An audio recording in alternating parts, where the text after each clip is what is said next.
anger wolf that you think you can starve doesn't ever die. It's part of your biology, it's part of your psychology, it's part of your psyche, it's part of everything you are as a man. It doesn't die. Welcome back to the Men's Therapy Podcast. Today, we're here with Coach Kevin Voisin. He works with high-performing executives to overcome procrastination, perfectionism, and unlock the legend within.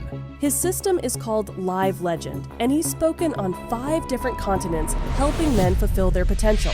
Developing a really strong sense of self and your personal world, super important to develop from childhood to adulthood. But the second that you do that, that becomes a prison if you're not careful, because now you think, well, this is the way. And it's the one way that you did it with your context and your people around you and the way you saw things, but it's not the way. And so we've got to defeat that ego, that mind, that conscious mind that will trick us into thinking that we're it. So many people forget that the mind is a tool, and they end up being the tool of the mind. They end up being enslaved to this thing that otherwise could really serve them. I'm curious, with the guys you work with, these high-performing men, what are they struggling with?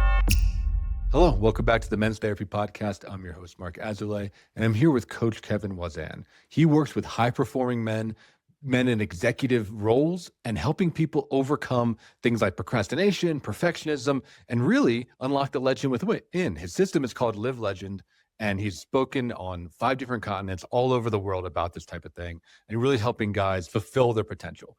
So, Kevin, welcome to the show. Really happy to have you. Thank you. I'm super happy to be here. Really. I mean, I honestly got a little misty-eyed listening to my own bio, because it's like, wow, I'm really doing this. I had this like flashback to like, one day I think I could coach, and I'm really doing this thing, and it's exciting. So thank you for the opportunity. You're doing it. We were chatting before that you have an app on the way too. So it's like you're doing it, and you're doing it at scale, which I think is really impressive. It started with all the things that don't scale, and everyone told me, well, that doesn't scale. I'm like, yeah, but that gets the biggest impact, and that, like, screw it, I'll just do all of it. And so now we're relenting with things like apps and things and online programs. But you know, the main thing is to give people experiences in their real life to wake up and get to work. And I'm excited about that. I've just done that in a lot of places. So I'm excited to learn more about you and about the work that you do. But let's just start right off the top. You know, one of the things that you really highlight is working with high-performing men and working with their egos. So can you say a little bit for the audience, like what you mean by ego? I think that's a term that gets thrown around a lot. And how do you leverage that? Yeah. So for me, right, like really basic way that I'm going to approach the ego is going to be also the mind. Like, what is your conscious mind and your ego? You've got to really form an ego to be an adult. So it's not, I think sometimes we toss around ego just meaning like, you know, that asshole. and definitely that's not what I'm saying when I say ego. But at the same time, developing a really strong sense of self and your personal world. Yeah, super important to develop from childhood to adulthood. But the second that you do that, the second you kind of like form, I'll say like the cement hardens as an adult. The second you do that, that becomes a prison if you're not careful, because now you think, well, this is the way. And it's the one way that you did it with your context and your people around you and the way you saw things, but it's not the way. And so we've got to defeat that ego, that mind, that conscious mind that will trick us into thinking that we're it, right? Like I've never, if I hold my hands up, I know that I have 2 hands. They're amazing tools. They can do amazing things. I can caress, I can carve wood, I can punch, I can just do so many things with my hands, but I've never confused myself for my hands, right? Since the mind or the ego, right, lives behind my eyes, I will often confuse myself for my thoughts. Like, oh, this never-ending chatter of thoughts is who I am, and we're just so much more than that. And so the ego in the beginning is my amigo, because it allows me to differentiate and figure out who I want to be. But in the end, it will be a prison, because if I start thinking the way I see the world is the only way to see the world, and if I'm encouraged by maybe like social media at 8 billion person scale, so I can only talk to people who agree with me if I want to, we have a real problem, and we've got to break through that. Now, it's not to say that the jail of the ego should never be turned around. So for me, it's like, hey, I want to break out of the prison of thinking just the only way I see the world is the only way.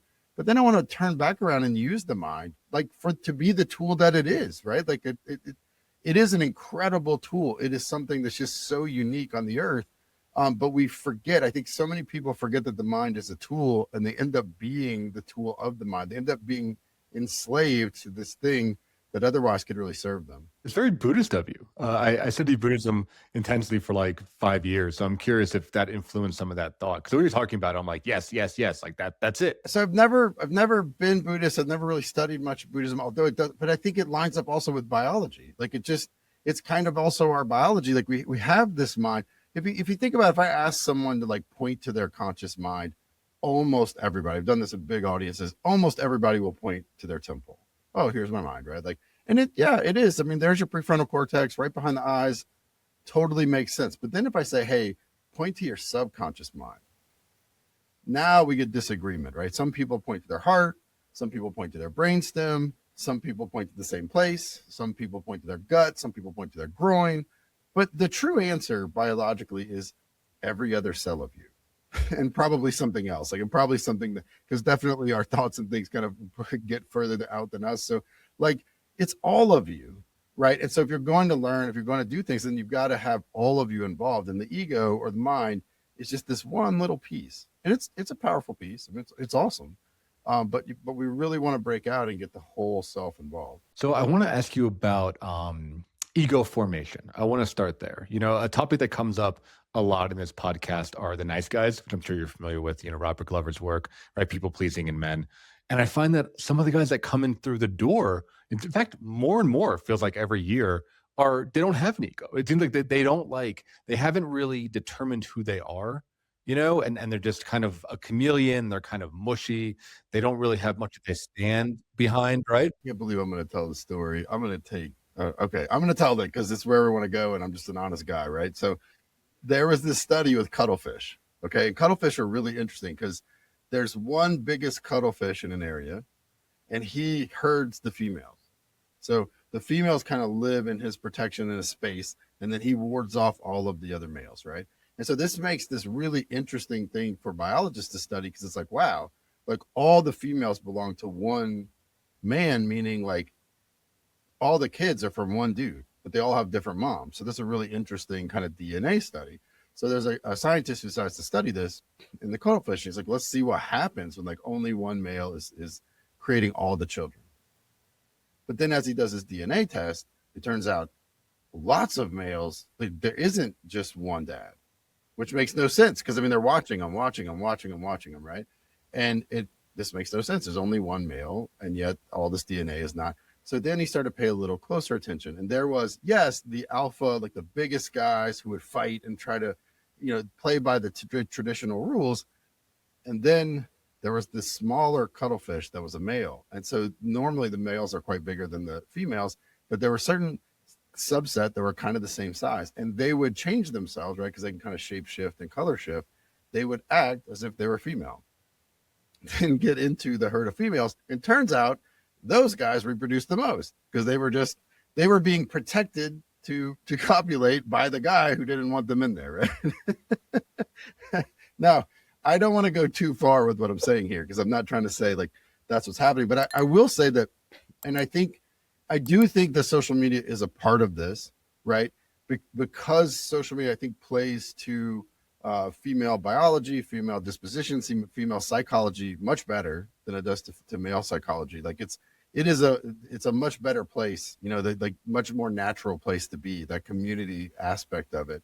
I think we've kind of changed, and it's kind of like tough to just be a guy. And, I think in today's society, like I heard Tim Ferriss quite a while ago, but it said like, maybe it's time we start punching people in the face again, like maybe we could like resolve conflict a little better if we just had like non-lethal conflicts, instead of like getting so frustrated that now we do something really ridiculous. I think that it's to our detriment that we become mushmouth, like that we become pleasing to everyone.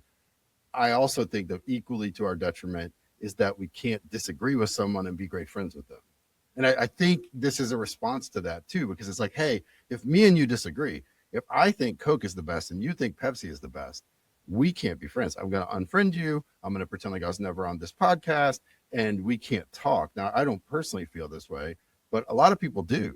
And so it would start to produce people, I think, who like, well, let's not disagree with anyone. We're always agreeing. Well, that's crazy. Like, we don't always agree. I hope we don't always agree. That's horrible. Right. It's horrible, and it's fake, right? And I think you end up having people where it's like, oh, we're just lying all the time. Or like you said, we're we're isolating because the minute any conflict comes up, because we're not trained in how to deal with it, or we don't have any experience, don't have any reps, you just flee. You just flee from this relationship and sever it, which is, I think, is happening way, way, way more often. And I think that this is one of those, again, psychological or sociological traps, because people are approaching things from right or wrong. And I think this is a horrible idea, especially if you're religious. Okay, hear me out. Like, especially because I take a lot of flack for this. For me, right and wrong is a never-ending spiral. Like, it's the never-ending fight between good and evil. And if I'm good and right, then Mark, you are bad and evil. And so we're constantly looking to see who is evil so we can prove that we're right. But this is just never going to end, right? Like, evil came. I mean, if you follow the Bible, the third person ever born, or the second person ever born, or like you got Cain and Abel, and there's evil and good. Like, it started right away. In fact, even before there were people, Adam and Eve fell to evil. Holy crap! First second of the day, right? And so what I've found is that if I can get out of right and wrong, and I can work from working, not working. Hey, what is working for me? What's not working for me? Now it gets kind of fun, because now when I think you should squeeze the toothpaste from the bottom and my wife thinks you should squeeze it from the middle, I'm not saying I do it right and she does it wrong. We're not in this like you're evil for the way you do it. And as silly as that sounds, it really does. When you play right and wrong, it will immediately become this good evil, polarization, where I can say, hey, that doesn't work for me. And she's going to say, well, it works for me. And if we're saying working, not working, we can talk about the thing itself. And so the way we've resolved that is I have my own toothpaste and she has her own, and I don't see hers and she doesn't see mine. And that works for us. Right. And then on vacation, we just laugh and, tease each other, and she'll find my nice toothpaste and smash it in the middle. And it becomes kind of a game, but it's because we approach from working, not working, not, oh, that's the wrong way, and I know I'm giving a silly example, but you can go all the way up and down the political spectrum with that. And hey, what works for you and what doesn't? And it allows people to be themselves, because the right and wrong thing assumes that there's one right and everything else is wrong. And that's a dangerous thought. Well, and I like what you also said in that story there of like, you found a creative solution, right? You found a solution that works for both people. And I feel like that is often lacking, especially in corporate and business environments, right? It can be often about like, old entrenched systems, or it can be about domination or chain of command, and not so much about finding creative solutions that work for people. I'm curious if you see that in some of the coaching that you do. Well, 100%, because what happens is when you're saying, well, that doesn't work for me. Cool. Well, what doesn't work? And you oftentimes find that even though you may disagree on the top level of something, what doesn't work for this person, this guy can accommodate pretty easy. And what works for him, this guy doesn't have a problem with. So it's working, not working gets you to the what and the how, and away from the who, right? Because blame is truly like a useless, just you can't leverage blame. Responsibility is awesome, right? But blame will really get you nowhere. Like, blame is not going to build anything. Blame is not going to fix anything. You're just going to have a feeling that, hey, it's your fault. Great. I mean, so what? If what I have done has affected your life, the blame may be on me, but the responsibility of your life is still on you. And so we all have to kind of, hey, am I playing blame? Am I playing right and wrong? Solzhenitsyn in the Gulag Archipelago talked about like the line between good and evil is on every person's heart. It's not between groups. It's not between religions. It's all of us have, like, no matter how good you are, there's this little piece of evil. And no matter how evil you are, there's a last bastion of good, right? And so the trick in life is to push that line inside of ourselves, not to see where it is outside of ourselves. And again, if you think about it, that's an ego trick, right? The ego, I really believe that our nervous system, our emotional systems, like our eyes, are outward facing, right? And so the value of a therapist or a coach, right, is a third party who can see us. Because if I'm in the room with 5,000 people, I'm the only person I can't see, right? And I think that's very true emotionally also. Yeah, it makes me think, one of my Buddhist teachers said that the hardest mindset to break is righteous indignation. But I think it's what you're talking about, right? It's like just being on your high horse and judging everybody and thinking that you are, God on earth, or that you're a martyr, or that you're a victim even, right? It can go kind of shadow too. So I'm curious, in the work that you do, like, how do you help guys build more nuance and build more empathy? Because that's what I'm hearing you talk about when you talk about, softening the ego, is just being more empathic, really, right? And seeing that other people do things in different ways. I think the first thing is to question your own thoughts. right? So even the ones that get you the furthest in life, right? Because again, I typically coach high-powered guys who've done something, and women and men. But I mean, when I say guys, men and women, but I typically coach people who've really accomplished something, but they're lacking somewhere else. And it's really funny to watch someone who can make $100 million in business, no problem, be completely unable to navigate a marriage or a fitness. And you're like, how are you this good over here and that stupid over there? Like, why don't you bridge the lessons over? But a lot of people don't realize that you can do that. You know, my favorite business person thing is, well, yeah, but in business, there's like clear KPIs and numbers. Like I have clear key performance indicators, clear numbers. I don't have that in the rest of my life. And I was like, why? Like, why haven't you made that? Like, it's not that hard. It's the same numbers, right? Like, I mean, you know, it's, yes, okay, it might be like minutes with the kids, number of dates. It might be different things, but numbers are still available in all the rest of your life, right? Yeah, I want to zoom in on that because I think that is a trap that men fall into, or maybe humans fall into, right? It's like when we're failing, we kind of do the same thing we did before, but harder, right? So it's like, okay, like, you know, money got me this far in status and job, business or whatever, right? But so I'm failing my relationship. I need to just like make more money or get a better job or get more status instead of focusing on weaknesses, right? And I think every guy, we're like an equalizer, right? And one of those bars is probably going to be low because we're not going to be perfect at everything. So I'm curious how you guys see that and how you help them translate some of the. Imagine if your life, right, is a boat, and the things that you're badass at are like these big engines on the back of the boat, right? So let's say like you're a guy who's really fit, you got business really going, and your family is kicking ass, right? Like you're just really great with your wife, your kids, whatever, right? So you have those three engines on the back, but you really have no sense of self or connection to anything bigger than you. You have no real faith, and I don't even necessarily mean religion, just any kind of faith in anything bigger than you or in yourself. Not really sure who your purpose is, and you have no idea how to have fun. You're making everything happen, but you're not really having any joy, right? So for me, I break life down into fitness, faith, family, finance, and then fun. And I mean fun, not necessarily like just like get blitzed, you know, but of course, I guess that could be part of it. But it's really like, are you enjoying your life? Like if you have fitness, faith, family, finance locked and you don't like your life, that's a problem. Like that's a big problem. Like then I would argue you don't have it locked, right? Joy and fulfillment is a big part of life. When things are really working, there should be an ability to have joy. And that's its own skill. I mean, some people are just really good at head down misery and that gets them results, but they just don't necessarily like their life. But if you're that person I just described, you have these three big engines on the back of the boat. Those are fun to tinker with. And those are fun because why? Because man, you make more money than most people. Your family's cooler than most people, you know, and you're fit. Like you have the six pack and no one else does. So you can take off your shirt and feel great, right? What happens though is that fun anchor and that faith anchor are laying in the bottom, right? So you've got these anchors off the side of the boat. What most high-powered men will do is when the boat's slowing down, say, well, shoot, we have 350s, we need 400s. Like, let's upgrade the engines, right? When actually, if you just pick the anchor up off the bottom, right? I mean, you know, if your boat, and this happens, like you'll see guys with completely broken marriages, like just complete. And if you think that a completely broken marriage doesn't affect your finances, your fitness, and your faith, you're lying to yourself. Like it has an immediate impact on all of that. And it has an immediate impact on how you interact with everyone around you, right? So you'll see those guys, the marriage starts to go crazy and their solution is to make more money. And it's so funny to me. I'm like, yo, the boat is tied to the dock. A bigger engine, I mean, maybe it can break the rope, maybe it can break the rope, right? But that's not the real solution. The real solution is, hey, how do I get this off? What's really cool, if you start focusing on what's not working, it gets really easy. You don't have, if you pick up those anchors, you don't even have to pick them all the way up. Just get them off the bottom.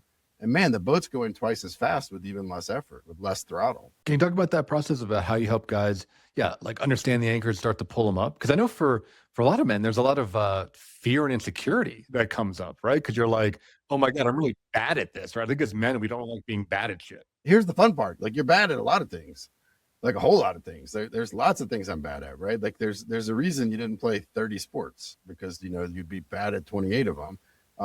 Typically we find something we kind of have an advantage at. We stick with that. One thing you want to do is learn to be bad at things.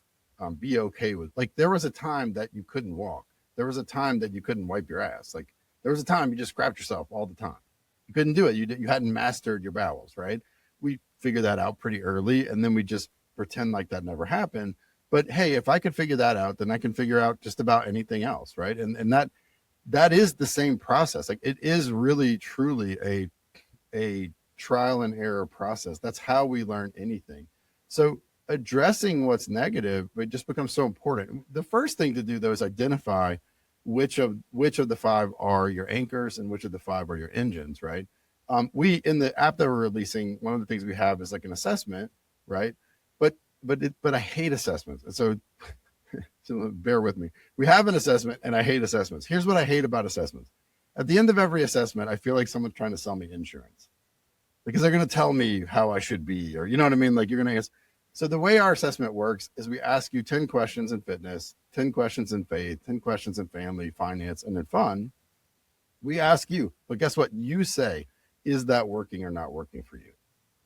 Like, most guys don't want to be 600 pounds and, 60% body fat. But hey, if you're like the world's best sumo wrestler, that might be fine for you. Like, you might have worked hard to do that, right? So cool. Like, I'm not going to tell you what works or doesn't work for you. So our assessment is basically you talking to yourself. Is this working? And what happens when you answer that, you'll see a really clear picture, right? Okay, fitness isn't working right now. And what's cool about working, not working, is maybe that did work for you 6 months ago. Maybe where you are in fitness really did work. And maybe you got all ripped up and you leaned down, but then now your doctor's saying, hey, you got these weird numbers coming up in your tests. We need to fix that. Cool. So you have a new focus. Because another thing when we're talking about coaching and growth is, like, you're not a static item. The same stuff that served you 10 years ago is not going to serve you today. So you want to always be in touch with who you are now. So this assessment, personally, I do it every 3 months. Okay, hey, where am I? Right? Because sometimes you work hard on something that's crap and it becomes strong, but guess what? Then you're slipping somewhere else. Cool. That's great. That's how we grow. Like, it's like this 5 pivoted axis, and it can just grow and grow and grow. I'm curious, there's a lot of those I want to dive into, but I want to start with finances, because I feel like that's not often talked about that much among men. We kind of keep that stuff secret. So I'm curious, like, how do you evaluate where a guy is financially, and how do you help him get out of the hole? Finance is the easiest. It's just, will you tell the truth or not? I mean, finance is so. I can tell you each of the 5 kind of breaks down into 3 parts. Finance is, and look, if you want a great, I'll tell you this, I think it was worth more than any MBA I've seen. Okay. And this is going to be silly, but it's Netflix. It's very, very rare. I will recommend, watch a show on Netflix and you will learn something about life useful enough to implement, right? There's a show on Netflix called Alone, where they put guys like in like this like 10 square mile area by themselves in the Arctic, and they see, it's like last man standing, right? So there's men and women, they're just on their own in the Arctic. Who can last the longest? Now I got really sick. I had a heart attack actually, and ended up watching season 6 of Alone as I recovered. And I learned more about money. No, there's no money. There's no social interaction. It's all survival. But I realized, like, here's the 3 problems when you're out on your own in the thing. So look, I'm going to highly recommend season 6, season 10, all of the people in those shows. Thank you, because you really changed my life, because you taught me. I got an MBA, I feel like. What's the first thing you need? Money, right? In life, we think about money, but there you need food. What are you going to eat, right? And then once you can find food, now you have to keep the food, because the second that you have the food in a place like the Arctic, everything smells that you have the food. So all of the little animals come, the mice come, the bears come, the wolves come, so, hey, can I make money? Can I bring it in?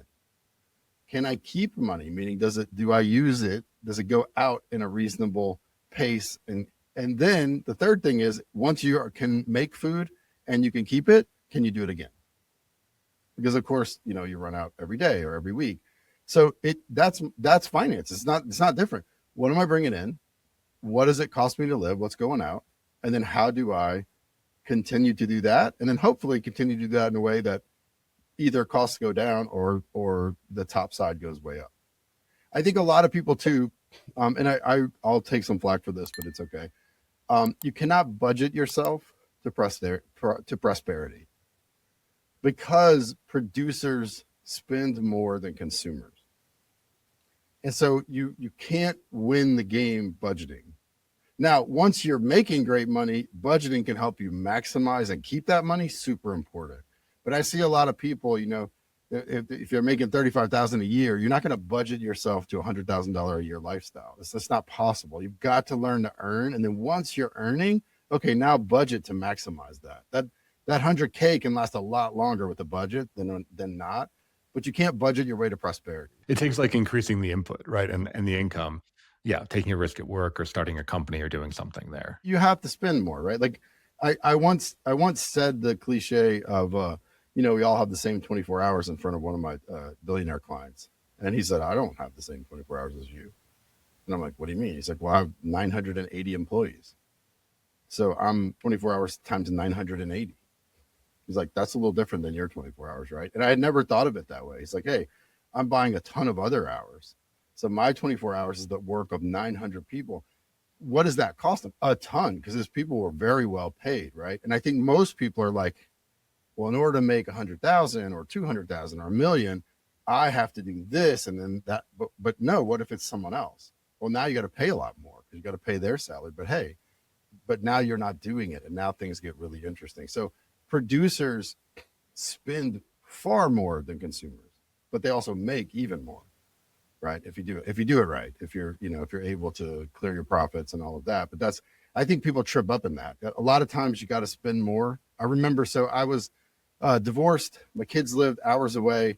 I did not understand how much money I would start to spend on hotels. But of course, I just did it because, hey, that's how I get to see the kids, travel, see them every other weekend. I remember when I decided, okay, I'm going to get an apartment there. And the apartment was more expensive than the hotels.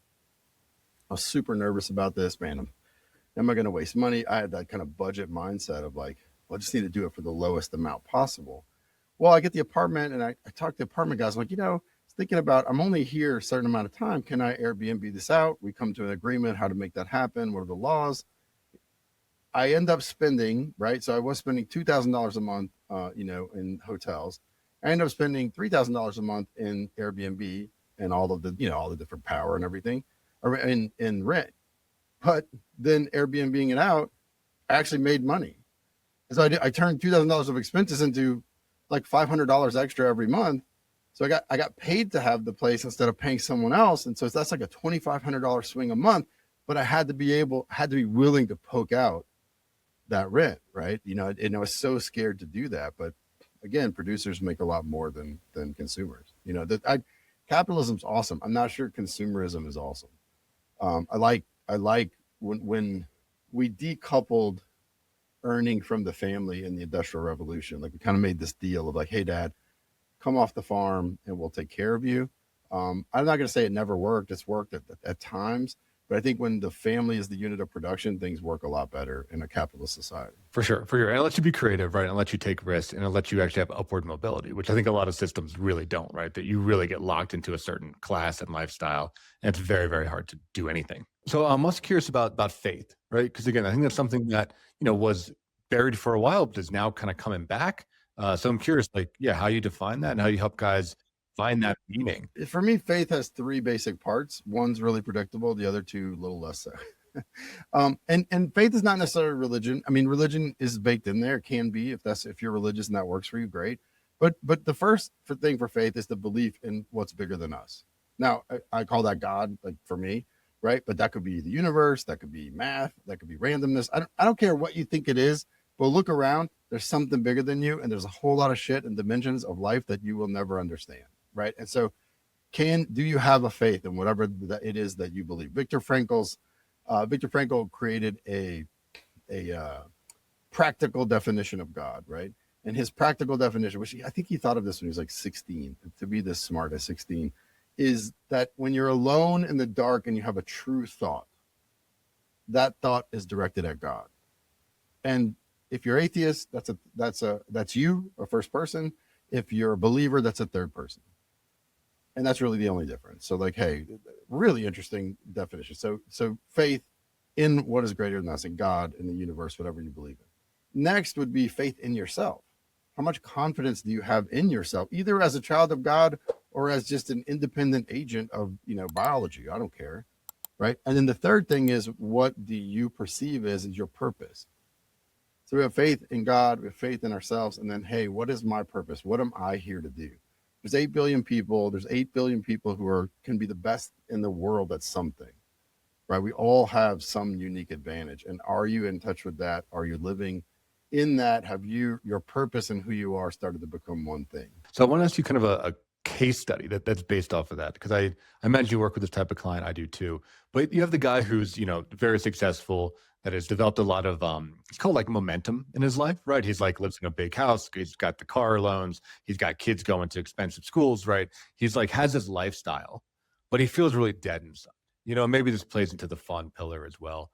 But he also feels like he doesn't have a purpose. He feels like maybe he's a slave to everybody else in his life. He feels like his fitness is starting to go down, right? He can't do stuff the same way that he used to. But he feels like he's trapped, right? He's trapped by this lifestyle that he's created for himself and his family. I see that a lot. And I'm curious how you help people start to become free of that, right? Without completely destroying their lives, without like going through a divorce and burning everything to the ground. Step one, you're always going to have problems. So neither therapy nor coaching nor, hey, if you have the thing that'll do this and it doesn't cost $19.99 at 3 a.m. on TV, I'm interested. But your problems are a condition of the mind, right? Like we create the problems. We see where we are. We see what could go bad. We see what could go good. And then we say, oh, I have these problems, right? One thing to understand about success is you're never going to get rid of problems. Having no money at all in the bank is a problem.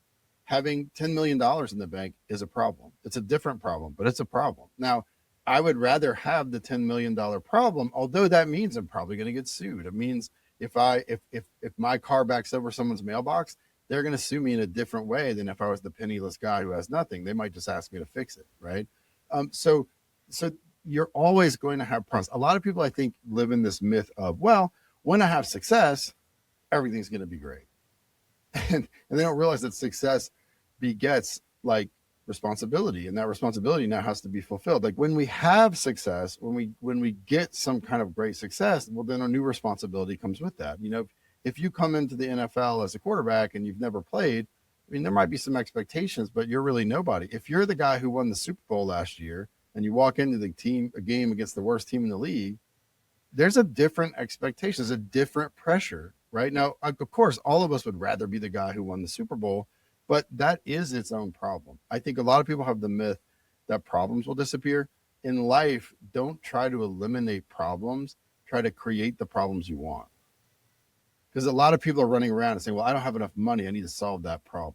No. I want to create the problem. Let's say I'm making $150,000 a year. I want to create the problem of $300,000 a year. And I don't know what that problem is. Like, there's also a lot of people copying guys because like, oh, I want what they have, but you don't know their problems. Like, especially in the internet world today, like every very high achieving person I know also has demons and scars from how they got there. And you won't get the success without the other thing. So like, be very careful when you say, well, I want what he has. Look at his whole life, because there are predictable patterns. I've coached several billionaires. I don't know a single one of them that wasn't negative 300 million or 500 million. Like at some point in their life, they were negative 9 figures and owed someone. That's a lot of money to owe. That's like a life-threatening amount of money to owe someone, right? Like this is, we're no longer just like, oh, I'll catch you next week. All right. It's like the mafia gets involved and throws you to the bottom of the river. That's a lot of money. So how do you mitigate? Do you want that? Because you won't have the one without the other, right? We tell the story all the time. I remember just absolutely how dumb I thought Elon Musk was. He sells PayPal. He basically gets $105 million or so and just gives it away to do what? Private space shit? Are you kidding me? And then electric cars? Who the hell wants either of those things? Like, at the time it just seemed, wow. And then turns out, he's smarter than me. Surprise. Like he saw some things I didn't see, but man, you got to be the guy who's willing to give it away, or you won't be the guy who has that success. And there's just very few of us that are going to have that kind of success and immediately reinvest it. Yeah. So what you talk about is like, about that faith in self and resiliency, so how do you help guys build that? Because I think that is something that can be trained, because I think some people think either you have it or you don't, but I think maybe you start with a base level, but then what you can do reps, right? You can build this over time. Of course. Of course. Like I think that the first thing, if you want to be confident, you've got to do things. You're only confident in things you have reps in, period. Right? Like, again, we can go all the way back to walking or riding a bike or whatever you want. Like, so get reps. and go get ugly reps, go fail. I mean, it's fine. Like the batting cages, my son just started baseball, and the batting cages exist for a reason. So he go strike out 100 times in a row. So then he can start hitting a little. So then the game isn't the only time he has to fail. If the only time he ever fails in the game, it's going to take so long to succeed that he'll never really succeed in the game. It's no different for you in your life, right? So if you're lacking confidence in an area, maybe you wish you had the confidence to, I don't know, dance or laugh in public, right? Or speak in public. Cool, then go do it. Like my daughter's a cross country runner in college, and the way to run fast is to run fast. Like to go, if you want to run faster, you just have to run faster. And it hurts and it sucks and you have to figure it out. But that's what it is. Yes, it's the Nike logo, right? Like, just do it. I mean, that's what it is, and I think there's a big myth saying that, like, you have to feel motivated before you take action. Whereas I think it's the opposite. You have to just start taking action no matter how you can, and then motivation comes, right? Because winners want to win more. So once you start winning, then you'll want to win more. But I think too many people get stuck waiting for that, like, stroke of genius or something to hit them, or waiting until they feel right. And it's like, you're never go ride your stroke of stupidity. Like, go ride your stroke of stupidity. Like, just go ride. Like, a lot of dumb people have a lot of success. Why? Because there's no barrier to action. You can say, and I'm saying this tongue in cheek, but they're just too dumb to know they're going to fail, because that's crazy, But I look back at my life, there's lots of things I'm like, man, why did I think that was going to work? And yet it did, right? Like, so I think in that regard, like for confidence, for resilience is like, we overvalue intensity and we undervalue consistency. What can you do every day, right? And if you want to get back in the gym, right? Cool. Are you showing up at the gym every day? I'm not even saying working out. Like, can you just physically show up there every day? Start there. Like, cool. Like, then work out for 2 minutes a day, and then expand to 4 minutes, and then expand to 6. Like, in our minds, we think, okay, well, I need a lot of work, so I'm going to go do this. If a father is not spending enough time with his kids, and we expose that at an event, right? Like, hey man, you got to tighten up. This is the most predictable. I have probably heard this answer. I probably asked 3,000 men this answer, and I probably heard the same thing out of 2,000 other mouths. Yeah, I'm going to change. Okay, so you're going to spend more time with your kids. Yeah, how much? And the very next thing they're going to say is 2 hours a day. And I don't know why they jump. I'm like, whoa, first, your kids don't even want 2 hours every single day with you. Like, unless they're infants or 3 or 4, a 12-year-old doesn't want 2 hours with you every day. Now, from time to time, do they want that? Sure, of course, right? But what happens is we think, oh, I have to do a lot. I have to compensate for everything I missed. No, you can't do that. Like, so, hey, every day, 10 minutes. Does that matter? Yeah, massively. Because that 10 minutes starts to turn into, they know you're going to be there, and they'll wait to say something for you. And then every now and then that 10 minutes, hey, it turns into an hour. Every now and then it's just 10 minutes. But what can you do every day? If I go to the gym and I work out, you know what I've accomplished? Nothing. I don't care if I work out for 6 hours, every part of my body is sore and I'm passing out. I have accomplished nothing in one session of the gym. If I go every day for 30 days, I've accomplished a lot. When did it matter? Every one of the 30 days. I'm curious about, like, procrastination, right? Because, I'm thinking about, there's this great study from 2018 where they looked at a bunch of startup CEOs, right? And they figured out, okay, what predicts success? And the data was all over the place, but there was only one thing that seemed to correlate, and it was the rate of decision making, which is what you're talking about, right? It's like literally just like do shit, and it doesn't matter if it's the right shit, the wrong shit, just like do shit, and that will lead to success. But I think so many people procrastinate, like you said, they get stuck in their own head, they're worried about failure. So I'm curious how you work with that, how you help people break through some of those barriers and just do shit, right? Decision velocity is greater than decision accuracy. I mean, how fast you make a decision is better. Why?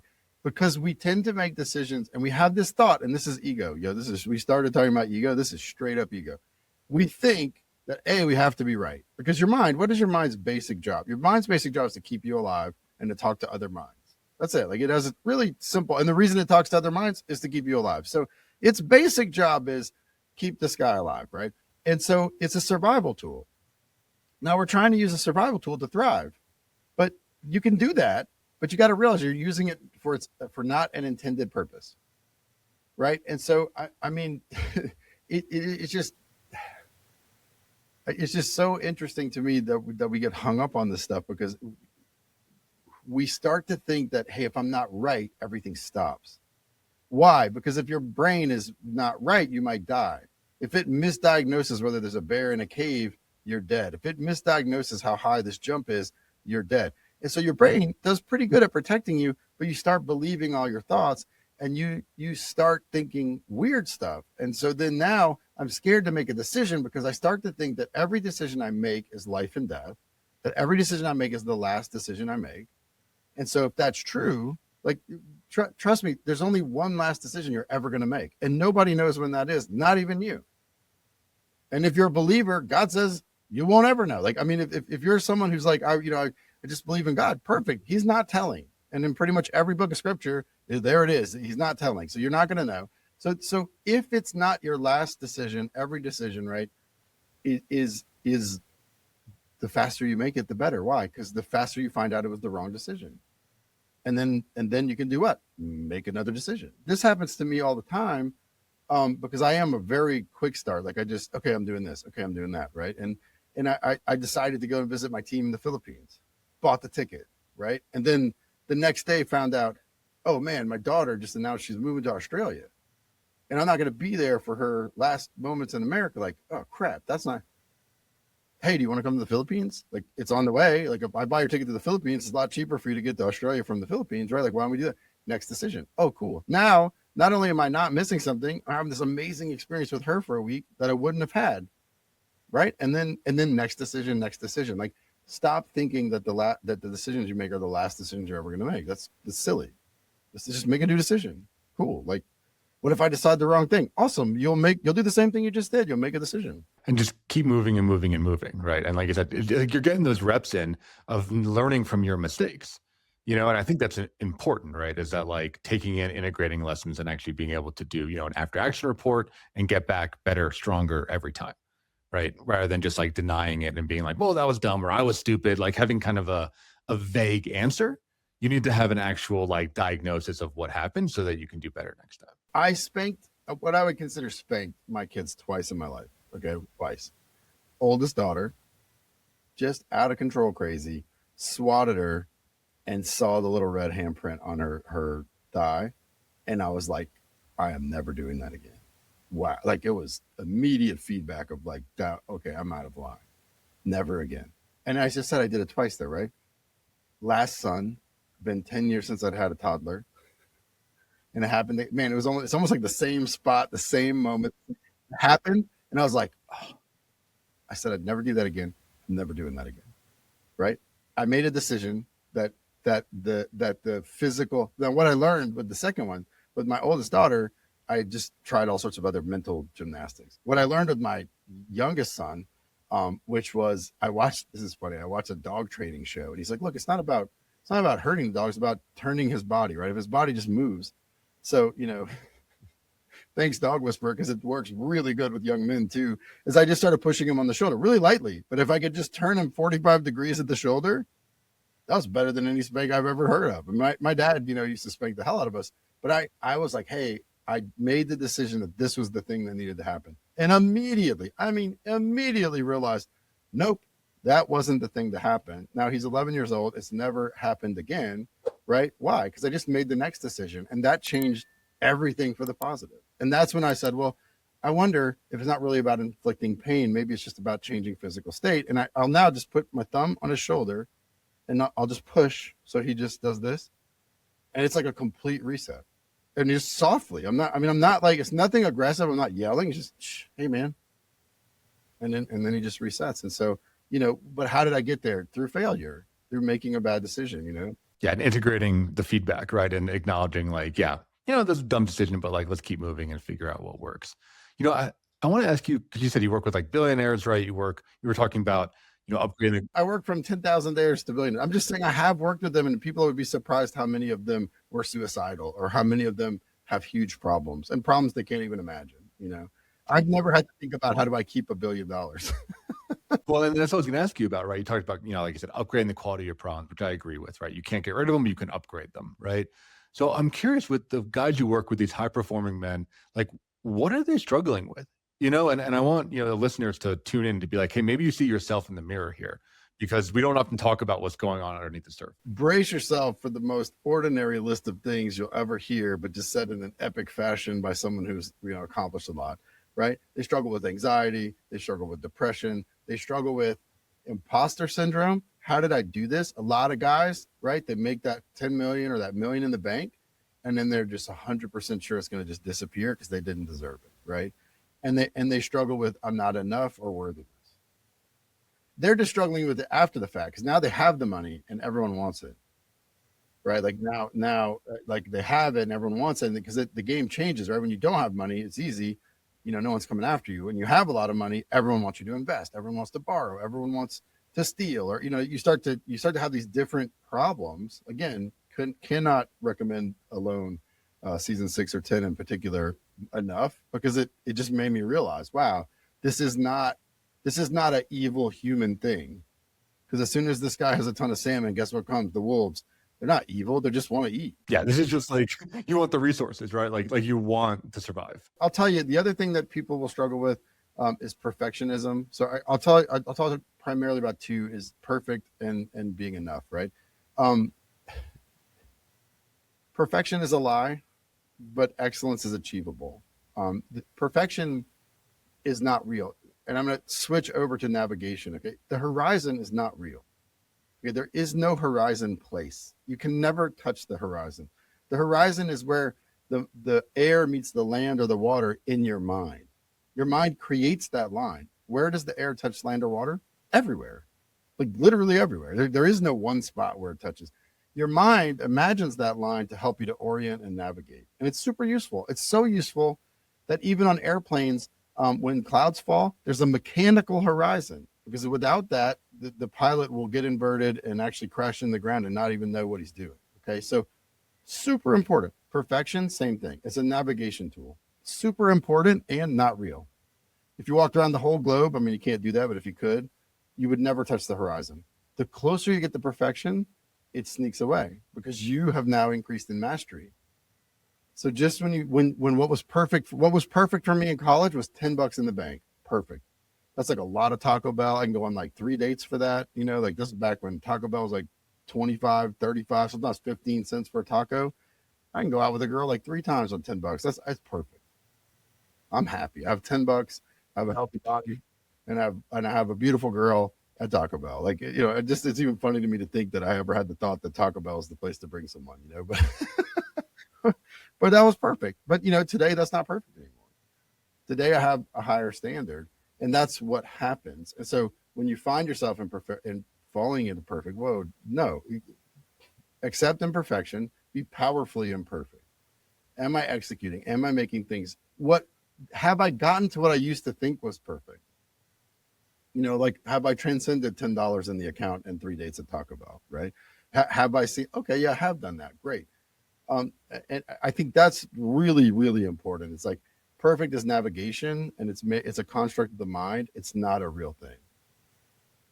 And then the other thing is enough. And that's the same thing. And you'll never be enough, because every time that you have it, you'll see something else. From every peak in the world.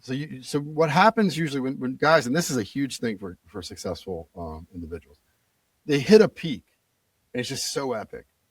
And then there's this real letdown after. And it's this existential, well, man, I've chased this thing forever. And now who am I? Because now I have it. But also every time you hit a peak in life, the next step is down. And from any peak, what do you see? Other peaks.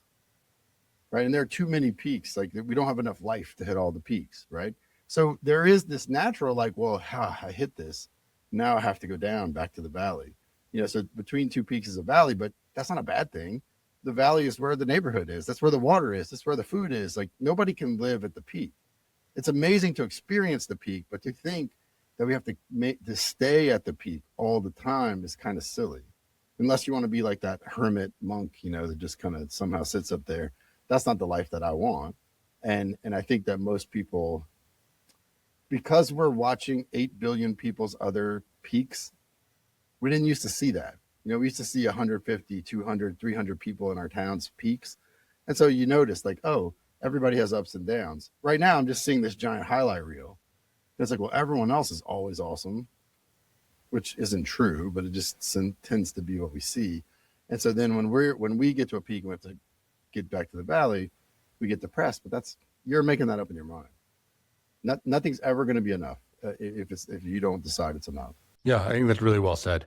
Really, really well said. So the last question I want to ask you is, what do you think the modern man needs to be? The culture's changing. Well, you brought up technology a bunch, right? That's changing. I think I personally need to go back to the past in some ways, but I'm curious for you, like, what are the demands of the modern man, and how can we be prepared for the future? Here's what I think we need to do. We need to be ourselves. We need to be who we are, right? In the modern, and any man, modern, old, today, like the hardware hasn't shifted much in the last 1,000 years. If you look at the 4 archetypes in the male psyche, right? You have the lover, you have the magician, you have the king, and you have the warrior, right? Certainly right now, the magician and lover is a way cooler thing to be. It fits the social media, it fits the tech world. It just fits, right? But don't lose the warrior, don't lose the king. My number one recommendation to any modern man is, if you're not in martial arts, go find one. I don't care what one. I don't care. I love jujitsu. I love boxing. As I've gotten to be 50, I don't like my teeth to feel loose anymore. So the striking stuff is just less interesting to me as I've aged. But jujitsu is one of the only places in the world I can go fight to the death. I can lose 5 times in an hour and still be alive, right? Because there's a way to say, okay, you win. And there is something to that I don't care why, but we've lost it. Is there toxic masculinity? 100%. There's toxic femininity. There's toxic everything. Okay. But let's not lose masculinity in the attempt to delete toxic. Is anger an evil emotion? No, anger is the energy of change. Anger is, we just got knocked down. We got to get up and not let that happen again. Is violence the answer? Always? No. Sometimes, yes. I would much rather be a warrior in a garden than a gardener in a war. Like, I would much rather be able to handle myself. What I've found as I've trained jujitsu and trained with people who are dangerous, like, top level UFC fighters, they're the most chill people you'll ever meet, except when it's time to fight. And then they turn it on. And I think a lot of men have this impression that I'm either violent and ego driven, or I'm nonviolent and soft. And the truth is, you have both. And you have both for very good reasons. And there are moments for that. And the secret to mastering the male psyche is understanding when to use which and how, without being an asshole and just running over everyone. And this doesn't have to be physical. When I found, like, just telling the truth is an amazing skill. Just being able to frankly tell the truth about myself or anyone else is a skill. And if mishandled, it's like swinging a sledgehammer at everybody you meet. But there is another way to do it. It doesn't have to be like that, right? So it is about, hey, when is the time for anger? When is the time? Like, I just disagree that there's never a time for anger, that there's never a time to be violent or physical, right? Now, uncontrolled, sure. Yeah, of course. I mean, that's silly. But I agree. I think men need to get in touch with that, right? I mean, there's no denying that the human male specifically is like the apex predator of planet Earth, right? We've dominated the globe. So, like, we got to remember that. And like you said, be able to leverage that when necessary, be able to tap into that power, because it is just power, right? It's up to you how you want to use it, but it's just a raw resource. And I agree. I think many men are losing touch with that, or they're afraid of that, or they're denying that that's in them. And that's when it becomes dangerous, right? That's when it comes out. That's why that's why these shootings are happening. That's why guys just take off and plow down a crowd, which is the most cowardly thing. If that same guy got out and just decided to fight the whole crowd, the crowd would handle him pretty easily. But it's a coward that does those stuff. But it's a coward who's been silenced and capped off for years and years and years, who finally says, oh, I have this tool that gives me this advantage, and I'm going to secretly use it against everyone. And I will tell you that, like, my son, I've kept him in martial arts. I've been in martial arts, and it gives you a place to exercise that stuff, because there's this old, and I don't know why, every time you see this online or in a speech, or it was always a Native American. I don't know if this is true or not, but you always hear, like, it's the Native American grandpa with his grandson, and the grandson had the dream that there's these two wolves. There's the love wolf and there's the anger wolf, and they're fighting inside of him, and grandpa, which one wins? And I don't know what the fascination is with Native American grandpas. I mean, I'm sure they're awesome. I don't have one, but if I did, I'm sure I'd love him. But then he says, it's the one you feed. And I completely disagree. Like, I think this is such a dangerous concept because it's not. Because if you are a man, okay, you are driven by results. You are driven by testosterone. If you and I, Mark, got in a big fight, one of us would beat the other. I think I'll beat you up. You think I'll beat you up. That's why we're fighting. We only fight when we disagree. If I know you're going to beat me up and you know you're going to beat me up, we won't fight. I'll just be like, hey, cool. If I'm standing next to Conor McGregor, I don't need to find out. He wins. I'm good, man. Like, Mike Tyson, I don't want to find out. Like, I'm good. Like, but when men fight is when they disagree. But if you beat the hell out of me, what would happen in the very next second is your testosterone would go crazy and spike. Mine would go really low, and we'd hug it out. I'd be like, okay, cool. Yeah, you're stronger. Like, you got me. And then I'm cool because the only thing that bothered me about it is I didn't know. I thought I was bigger. You thought you were bigger. And then now we've settled it, and now we move on. Why am I saying this? That anger wolf that you think you can starve doesn't ever die. It's part of your biology. It's part of your psychology. It's part of your psyche. It's part of everything you are as a man. And so it doesn't die. What you do is you starve it, and it lives in this little cage that's a dark place. It never comes out until you're tired or until, something bad happens in your life. And then you have to stay up for 36 hours. And then your wife says that one thing. And then the wolf is like, oh, the cage is open. And now, because you didn't feed him, it's scorched earth. It is just, it is just no boundaries. I'm screaming, I'm yelling. I'm out of my body. Why? Because I've never gotten to be friends with that wolf. I've never realized that wolf has a huge purpose in my life. And I can feed both of the wolves and keep them cool. Like, just because I know how to knock someone out doesn't mean I walk around and knock everyone out. Just because I know how to yell in a man voice doesn't mean I have to use it ever, even in a day, ever. But man, certainly is helpful at certain moments in my life.